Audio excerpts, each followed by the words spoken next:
जय हिंद दोस्तों, स्वागत है आपका अपने YouTube channel year success force पर। सो फ्रेंड्स, काफ़ी दिन से कोई भी वीडियोस नहीं आ रहा था। तकरीबन 10 से 11 दिन हो गए हैं कोई भी वीडियो नहीं डाल पाया, उसके लिए माफ़ी चाहता हूँ। आज हम बात करने वाले हैं एसएससी जीडी 2025 के ऊपर। जो भी स्टूडेंट्स इसके तैयारी को लेकर परेशान हैं उनके लिए ये वीडियो काफ़ी इंपॉर्टेंट रहने वाला है, जिसमें मैं आप अपनी तैयारी को कैसे बेहतर कर सकते हैं उसके बारे में यहाँ पर हम लोग बात करने वाले हैं। जो अगर आप तैयारी कर रहे हैं या आप अभी क्या है कि आपने स्टार्ट की थी तैयारी और आपके कुछ जो सब्जेक्ट है वो आपके कवर नहीं हो पाए, तो उनको आप कैसे मजबूत कर सकते हैं, क्योंकि आपको एग्ज़ाम की डेट पता ही होगी कि आपका एग्ज़ाम फरवरी में स्टार्टिंग में ही आपका शुरू हो जाएगा। 4 फरवरी से शायद आपका एग्ज़ाम स्टार्ट हो जाएगा। यानी अभी आपके पास दिसंबर भी है और आपके पास जनवरी भी, 2 महीने का अभी आपके पास समय है। तकरीबन 2 महीने का समय है। तो इसमें आपको अपनी तैयारी कैसे बेहतर कर सकते हैं और इसमें आप क्या चीज़ें ऐड ऑन कर सकते हैं उसके बारे में यहाँ पर हम लोग बात करने वाले हैं। कि और जो भी इस बार का जो स्टूडेंट्स डर रहे हैं कि कट ऑफ ज़्यादा जाएगी, कंपटीशन कितना है इस बार का, सारी बात इस वीडियो में हम लोग डिस्कस करने वाले हैं। जो भी आपके डाउट्स रहेंगे, यदि कोई भी डाउट्स आपका छूट जाता है यहाँ पर, तो आप कमेंट करके पूछ सकते हैं। मैं आपके अगले वीडियो में इसको भी कवर करने की पूरी पूरी कोशिश करूँगा। तो चलते हैं वीडियो को स्टार्ट करते हैं। उससे पहले आप अगर चैनल पर पहली बार आए हैं तो एक बार सब्सक्राइब जरूर कर लेना, जिससे जब भी कोई नई वीडियो आती है तो उसकी इन्फॉर्मेशन आपको मिल जाएगी। दूसरी बात है कि जो भी स्टूडेंट्स ये परेशान थे कि मुझे मैथ में कौन सी टॉपिक्स पढ़ने हैं या आपके रीजनिंग में कौन से टॉपिक्स पढ़ने हैं, मैथ के हो गए, रीजनिंग के, हिंदी के और जीके जीएस की, तो मैंने एक पूरी कंप्लीट प्लेलिस्ट बनाई हुई है। एसएससी जीडी 2025 करके एक बनाई हुई थी प्लेलिस्ट, जिसमें वो 4-5 वीडियो डले होंगे। वहाँ पे आप टॉपिक जो भी आपको दिक्कत हो जिस भी टॉपिक में, वो आप वहाँ से देख सकते हैं। और वहाँ पे आपको क्या है कि जैसे मैथ कमजोर है तो आप देख लेना कि कौन कौन से टॉपिक जो है वो आपके इंपॉर्टेंट है।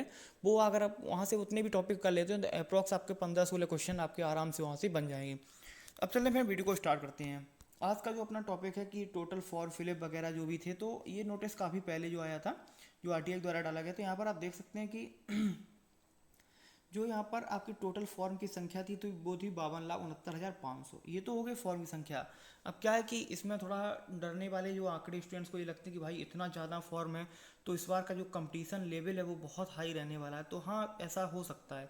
मैं आपको डिमोटिवेट नहीं कर रहा सबसे पहले, बस मैं आपको ये डरा नहीं रहा हूँ या डिमोटिवेट नहीं कर रहा हूँ कि आप भाई मतलब इसमें इतना कंपटीशन आएगा, इतना कट ऑफ जाएगा। देखिए, कट ऑफ का जो आपका चक्कर है कि भाई बहुत ज़्यादा जाएगी कट ऑफ, तो वो डिपेंड ऑन पेपर लेवल पे आपका डिपेंड करता है कि पेपर का लेवल इस बार का कैसा रहने वाला है। पेपर का जो लेवल है वो कैसा आपका रहेगा, ये कट ऑफ आपका मायने रखता है। दूसरी बात, इसमें आपको थोड़ा यहाँ पे जो परेशान एक चीज़ कर सकती है, वो इसका कंपटीशन का जो लेवल है वो ज़्यादा है। फॉर्म की संख्या आप पहले भी अगर मैं आपको दिखाऊंगा तो जो नंबर्स ऑफ फॉर्म है ऐसे भरे गए हैं, 52 लाख क्या 53 लाख तक आपके फॉर्म भरे गए हैं एसएससी जीडी की भर्ती में, यही 2-3 साल पहले। तो फॉर्म की संख्या डराने वाली नहीं है, लेकिन जो फॉर्म की संख्या में जो कैंडिडेट्स हैं, जो मेजर कैंडिडेट्स हैं जो तैयारी कर रहे हैं लगातार। अब देखिए, इसमें 2-3 फैक्टर हैं। जैसे जो भी स्टूडेंट एसएससी जीडी अभी जो 2023 वाली जो भर्ती थी, 2024 वाली जो भर्ती थी आपकी एसएससी जीडी की 2024 वाली, इसके सारे स्टूडेंट्स अपनी फाइनल मेरिट का इंतजार कर रहे हैं कि भाई फाइनल मेरिट मेरी कब तक आएगी। और इनकी ज्वाइनिंग भी 1-2 महीने बाद ही कराई जाएगी। ऐसा मुझे अभी लगता है कि इनकी ज्वाइनिंग अप्रैल की समथिंग होगी। मैं ऐसा मुझे लगता है कि अप्रैल की समथिंग इनकी ज्वाइनिंग होगी। तो ये भी कैंडिडेट्स क्या है कि एग्ज़ाम देंगे। इसमें मोस्ट ऑफ कैंडिडेट ऐसे होते हैं, कुछ ही कैंडिडेट्स जो ऐसे होते हैं जो छोड़ देते हैं अपना एग्ज़ाम, या उनका कहीं हो गया है, लेकिन क्या है कि अगर वो घर पे बैठा है तो वो एग्ज़ाम देने जाएगा, वो देख के आएगा कि मेरी तैयारी जो है वो कैसी है। इस वजह से वो, अब उनको आप कुछ भी बोल सकते हैं, वो फालतू का कंपटीशन बढ़ाने जाते हैं या कुछ भी करने जाते हैं। तो ऐसे स्टूडेंट्स आपको मिलेंगे, और ऐसे स्टूडेंट्स की जो संख्या है वो अप्रॉक्स आपकी 1.5 लाख की समथिंग है। 1.5 लाख होगी, क्योंकि कुछ जो अभी फाइनल मेरिट का इंतजार कर रहे हैं। दूसरी बात क्या है कि जो भी 3 लाख 3.5 लाख बच्चे सिलेक्ट हुए थे इस वाली भर्ती में, उसमें मान लीजिए कि आप 50,000 जिसमें फॉर्म अप्लाई नहीं किया होगा या और कहीं हो गया होगा, उसके बाद 3 लाख बच्चा वो वाला जो आपकी 2023 की भर्ती वाला एसएससी जीडी की, जो फिजिकल में अनफिट या डिस्क्वालीफाई हो गया, या जो अपने किसी मेडिकल पॉइंट में हो गया या डीबी में हो गया, तो क्या है कि वो फिर आपको, वो भी आपका कंपटीशन में रहेगा, क्योंकि बैक टू बैक ये वैकेंसी है।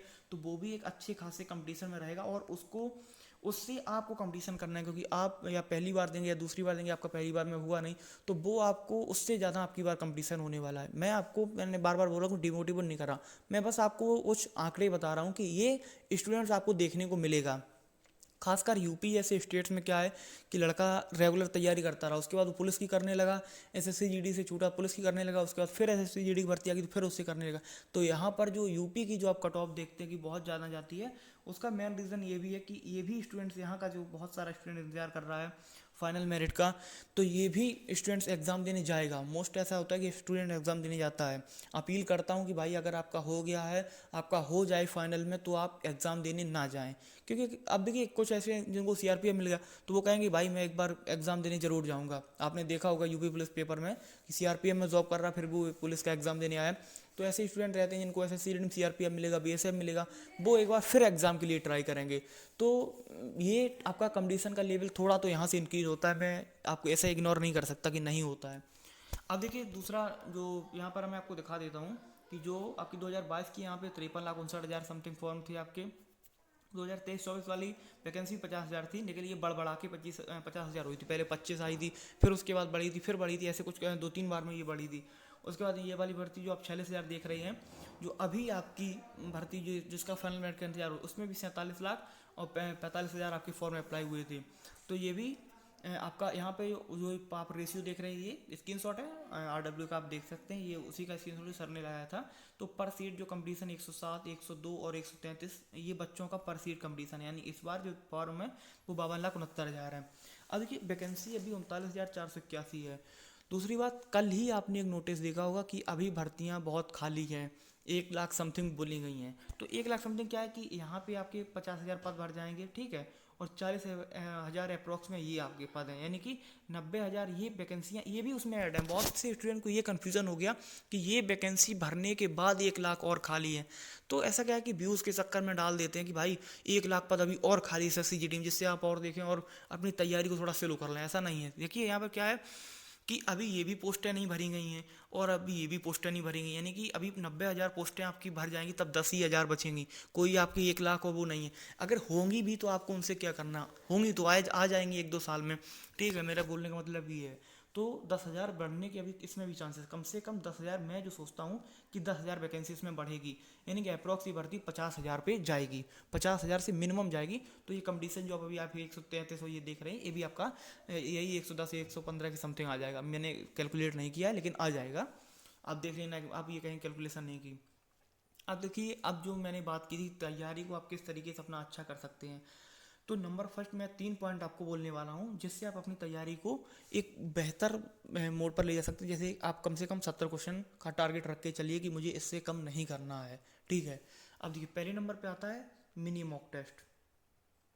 मिनी मॉक टेस्ट का मतलब क्या है कि ये आपका सब्जेक्ट वाइज रहता है। सब्जेक्ट वाइज में आपको अपनी स्ट्रेंथ पता चलती है कि मैं मैथ में कितना कर पा रहा हूँ, रीजनिंग में, जीके में और आपका हिंदी में कितना कर पा रहा हूँ। जब आप इनको जैसे आपको 15 मिनट में मैथ ख़त्म करनी है तो आपको ऊपर एक वो भी प्रेशर रहेगा मिनी मॉक में कि मुझे 15 मिनट में ही ये आपकी ख़त्म करनी है, तो मिनी मॉक में तो उसमें आपको एक प्रेशर रहता है। और ये आपको फ़ायदा मिलता है जब आप अपने एग्जाम में जाते हैं फुल मॉक टेस्ट में। फुल मॉक टेस्ट में क्या रहता है कि भाई आपको 1 घंटे का मिला है तो आप सोचेंगे भाई 25 मिनट यहाँ लग जाता है, कोई दिक्कत नहीं है, और बचे हुए मैं 35 मिनट में और सब चीज़ें कर लूँगा।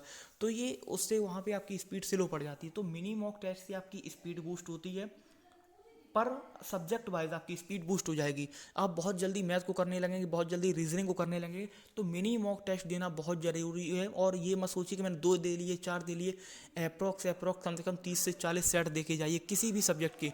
30 मिनी मॉक देके जाइए मैथ के। 30 में अगर आप देंगे 20-20 सवाल होंगे, 600 आपके हो गए सवाल वहाँ से तैयार, और 600 आपके होंगे तो डिफरेंट टाइप भी आपको देखने को उसमें मिलेंगे। तो ये वहाँ से आपको एक बहुत अच्छा बेनिफिट मिलेगा। और जो क्वेश्चन आपको नहीं आता है उसको नोट कर लीजिए, अपने नोट्स बना लीजिए। जिस भी सब्जेक्ट का, आप ये मत देखिए कि हिंदी का मुझे अगर ये बर्तनी वाला क्वेश्चन नहीं आया तो मैं इसको नोट नहीं करूँगा, कर लीजिए, बाई चांस वो आपके एग्जाम में भी आ सकता है। तो नंबर फर्स्ट पे आपका हो गया क्या, मिनी मॉक टेस्ट।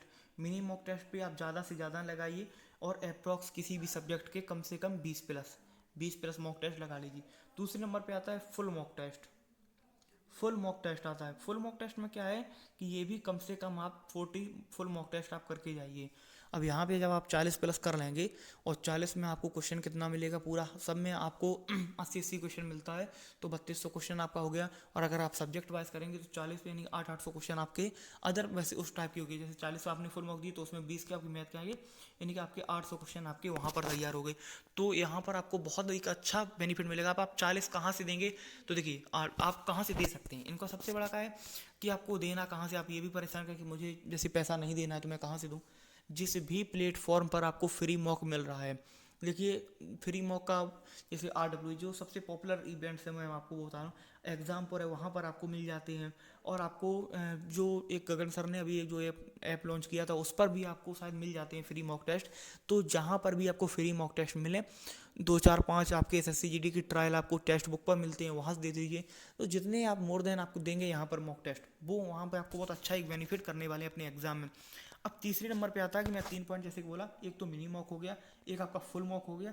अब आता है लास्ट पे आपका रिवीजन। रिवीजन देखिए आप अपना जो सिलेबस है वो कंप्लीट अप्रोक्स कर ही चुके होंगे।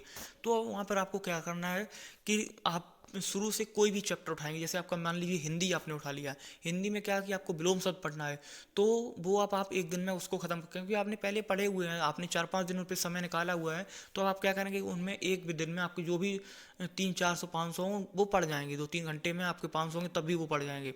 तो उसमें क्या है, आपको देखना है इधर का उधर, इधर का उधर, बस आपको थोड़ा जो कठिन है उनको आप अपना अलग कर लेना, जो भी आपको समझ में याद नहीं होते हैं।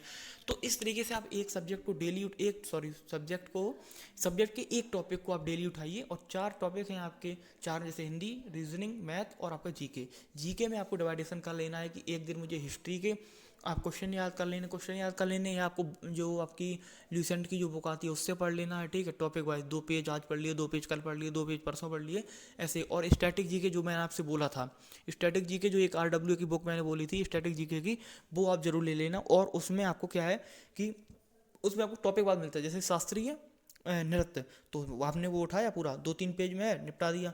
उसके बाद अगले दिन गए तो वाद्य यंत्र के जो भी वादक हैं वो आपने वो पूरा निपटा दिया। अगले दिन आप गए लोक नृत्य, वो भी खत्म हो गए। मेले जो भी है उसमें आपका वो आप ऐसे डे बाई डे करके उसमें अभी भी आप उसको ख़त्म कर सकते हैं। तो रिवीजन आप करें, मैथ का है परसेंटेज उठाया, एक कहीं से भी सीट की जुगाड़ कर ली, या SSC के प्रीवियस ईयर क्वेश्चन आपने देख लिए, या SSC के नहीं तो SSC GD के ही प्रीवियस ईयर क्वेश्चन देख लिए, जो कि अब आपको मोस्टली कहीं भी मिल जाते हैं। जो आप अगर थोड़ा भी खोजबीन करेंगे तो आपको मिल जाएंगे।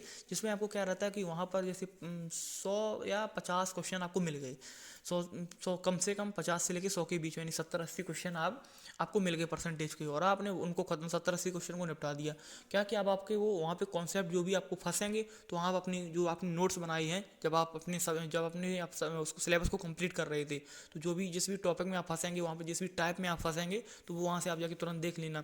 तो वो भी क्वेश्चन आपकी जल्दी, क्योंकि आपको वहाँ तो ये तो है नहीं कि आप अपना क्वेश्चन लिख रही हैं फिर उसके बाद उसमें पूरा नीचे सॉल्यूशन लिख रहे हैं। जो 2 3 लाइन में ख़त्म करिए जो भी सॉल्यूशन हो उसका, और अगर थोड़ा बड़ा तो 4 5 लाइन में ख़त्म हो जाएगा, इससे ज़्यादा जाएगा भी नहीं वैसे भी, तो ठीक है।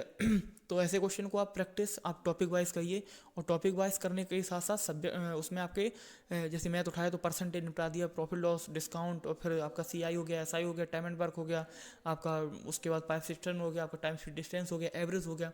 ऐसे टॉपिक वाइज डे बाई दिन में आप 17 18 टॉपिक हैं, ये मान के चलिए कि 25 या 26 दिन लग जाएंगे। अगर आप एक टॉपिक को 2 दिन भी ले जाते हैं, जैसे ये बड़ा टॉपिक है तो उसको आप जैसे आपका एक बड़ा टॉपिक हो गया, जैसे मान के चलिए कि टाइम एंड वर्क के साथ में ही आपको पाइपिंग सिस्टम निपटाना, तो वो टॉपिक थोड़ा बड़ा है। टाइम स्पीड डिस्टेंस के साथ में आपको बोर्ड एंड स्ट्रीम निपटाना है, तो वो भी आपका उसमें कवर हो जाएगा। तो आई होप आपको ये सारी बातें समझ में आई होंगी। कोई भी डाउट आपका रहता है किसी भी सब्जेक्ट को लेकर तो आप कमेंट कर सकते हैं। मिलते हैं आपसे अगली वीडियो में, तब तक के लिए जय हिंद जय भारत।